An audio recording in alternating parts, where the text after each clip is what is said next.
Welcome to the Association Weekend Edition. It's March Madness in the NBA tonight as the Los Angeles Lakers defeated the Orlando Magic in a thrilling victory, 105-104. What's up, everyone? I'm Alexis Morgan. Joining me tonight, our former Clippers and Spurs video coordinator and basketball mind, Mo DeKeel. And then next to him, we've got one of the sharpest minds in basketball. He's a skills coach and a player developer, Drew Hanlon. What stands out to you both early as you watch this game between the Los Angeles Lakers and the Orlando Magic, Drew? I mean, the first thing is somehow the Lakers found a way to win it. It was funny because in the pregame press conference, they asked JJ, who do you go to at the end? And he said, Luka. But I think he meant to say Luke. You know, Luke Kennard with a big to win it. And again, I could not be an NBA referee. I thought the ball went out on LeBron. Then I thought LeBron got fouled. So I would have been over 2 on those calls. But, the Lakers found a way to win. They did not have their offense going in the second half. Luka, 2 for 13 in the second half, 0 for 7 from 3. They only scored 20 in the third, and then the without that 3, I mean, they had 23 in the fourth quarter, including Luke Kennard's 3. But they found a way to win. And one of the things I thought was cool, the broadcast showed it. Entering tonight's game, the Lakers were 7-2 in one-possession games. Magic were 11-3. Those are 2 of the better teams in crunch time games. And so for the Lakers to win, huge win, especially with their next game against the Pistons without Luka, who will be suspended because of the technicals that have added up over the course of the season. The Lakers have the best clutch record in the NBA at 20-6 when games are within 5 points in the last 5 minutes. The Magic, they overcame a 14-point deficit in the first half. They led in the first half, and then they were up by 5 going into the fourth quarter. And then that last second three-pointer by Luka Kennard. Mo, what did you see in this game? Well, I think, one, it's just the Lakers did just enough to kind of stay in the game long enough. And then you had a couple of just sort of opportunities there where down the stretch, Austin Reeves had a lot of good looks and missed some threes to tie it. But the Magic were capitalizing on it on the other end.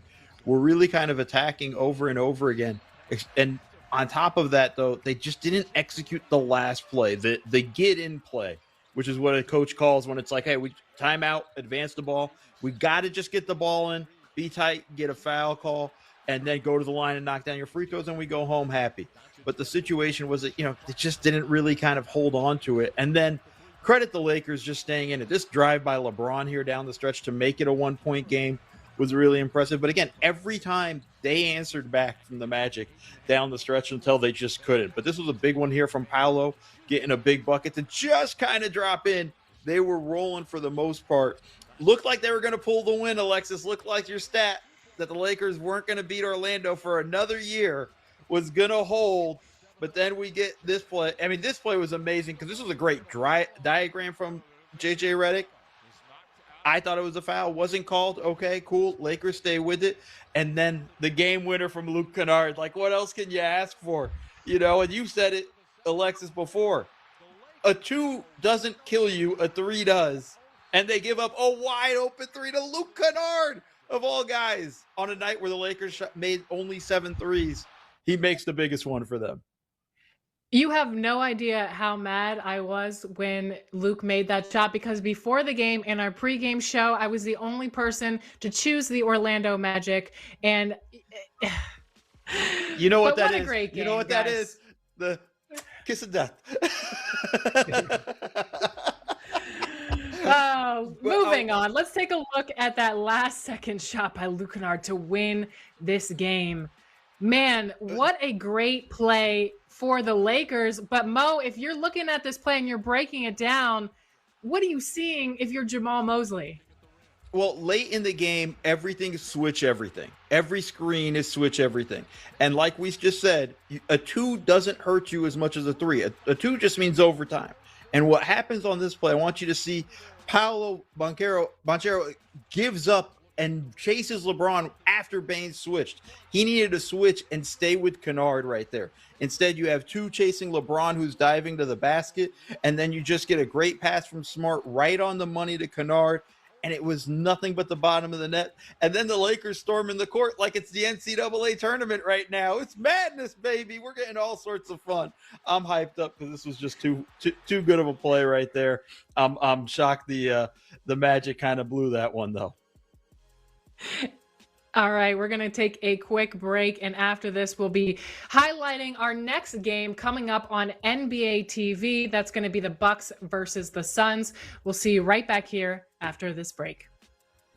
Welcome back to the association. We just talked about that incredible Lakers Magic game. Now it's time to get to the second game of our doubleheader on NBA TV, and that is the Bucks taking on the Phoenix Suns. Now the Bucks are 11th in the Eastern Conference, Suns 7th in the Western Conference. The Bucks are right there, kind of in that play-in game atmosphere. Drew, as you would say, they are trying to jockey themselves in front, trying to get to that 10th spot. But Giannis Antetokounmpo is out for this game, and we're taking a look at the tale of the two teams right here. Here are the season stats. In points, they kind of pretty much add up. But anything special that you're seeing here, Drew? Well, I mean, I think these teams are going the opposite directions right now. You see that, Giannis not playing. It's hard for the Bucks to get anything going. And for the Suns, they're trying to do anything they can to kind of move up in the standings so they can improve their playoff position or play-in position. And so I think these teams have different goals and objectives for tonight's game, with the Suns desperately needing to win. And the Bucks, I don't know if they necessarily want to win tonight. So I think that's what the tail of the tape would say. Well, the Bucks have also lost 6 of their last 7 games, kind of alluding to what you were saying, Drew. But Mo, any other stats stand out to you for this tale of the tape? Well, I think the big one is the Suns' points off turnovers. They're looking to kind of attack and really get going. And I think that's going to be the thing where they're just going to be able to put a lot of pressure, defensive pressure on the Bucks, try to force them into turnovers, and that gets them out in transition. They're a monster second chance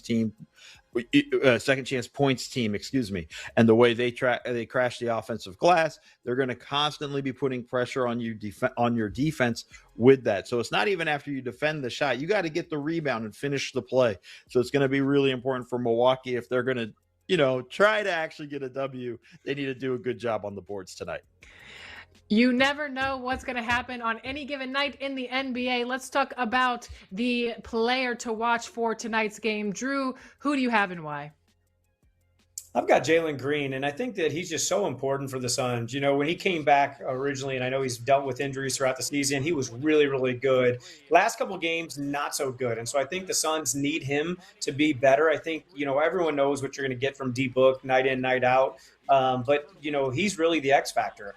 Last game against the Spurs, he goes 1 for 7 from 3. He had, Timberwolves 2 for 6 from 3, and then 1 for 7 the game before that. He's got to find his 3-point shot. That's where it starts for him. And him being efficient, I think, opens up so much, for the Suns team. And last time he had a great game against the Bucks. The Bucks had Giannis, and he still had 25, 5, and 4. So he's the player to watch for me, because I do think that he is the big X factor for the Suns, depending on how good they can actually be. Mo, who is your player to watch? My player to watch is Ryan Rollins of the Bucks. We're going to stick in the backcourt.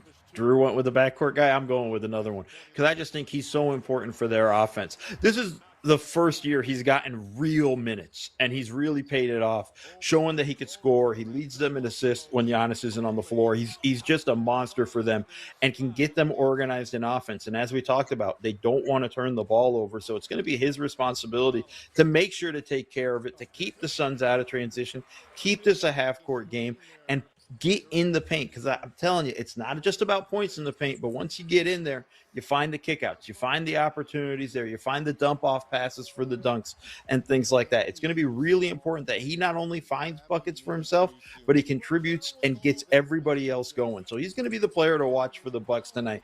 If he can get guys going, they're going to have a shot tonight when they go into this game. This is going to be a big one. This is going to be a big guy to watch for, and he's blown up so much this season. I'm excited to watch him. Okay, let's get into our pick of the night. Who is going to win between the Milwaukee Bucks and the Phoenix Suns? I am going to go with Drew first. Who do you got going winning this game? I've got the Suns. We talked about the different directions that I think they're going, and I think that the Suns need to win, and I think the Bucks, obviously, some of the young guys would like to win, but I think that it just means more to Phoenix, so I'm gonna tend towards Phoenix. And then my guy Mo, who are you going with? I'm going with the Suns too. I'm sticking with Drew. I'm with Drew on this one. I think the Suns are going to go, and they need this. They're trying to get out of the play-in tournament, so every game matters for them. They can't take a night off. They can't look at the schedule and go, "Oh, it's the Bucks. They're not trying to win games. They don't have Giannis. They can't come in and sort of be a little bit lazy or bring their guards down." As we talked about, anything can happen in the NBA, especially on the weekends. So make sure you're ready to go. They got to come in aggressive.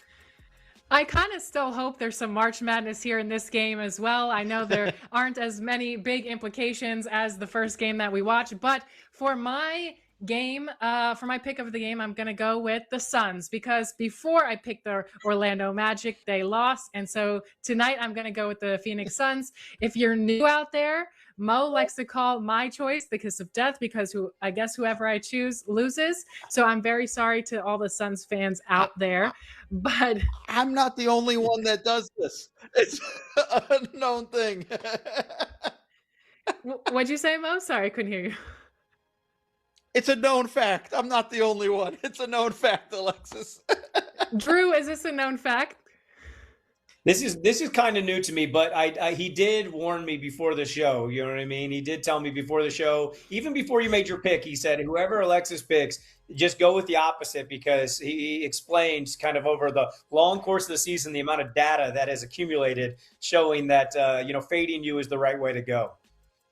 Listen, no side chats, okay? It's only the group chats. I don't know when he would have told you that, but we're definitely looking forward to this Phoenix Suns and Milwaukee Bucks game coming up next. This game is tipping off at 7 p.m. time. 10 p.m. Eastern time, 7 p.m. Pacific time, which we are at. So we will be back at halftime. Me, Drew, and Mo will be back at halftime, so definitely stay tuned for that. And we will see you at the end of the second quarter.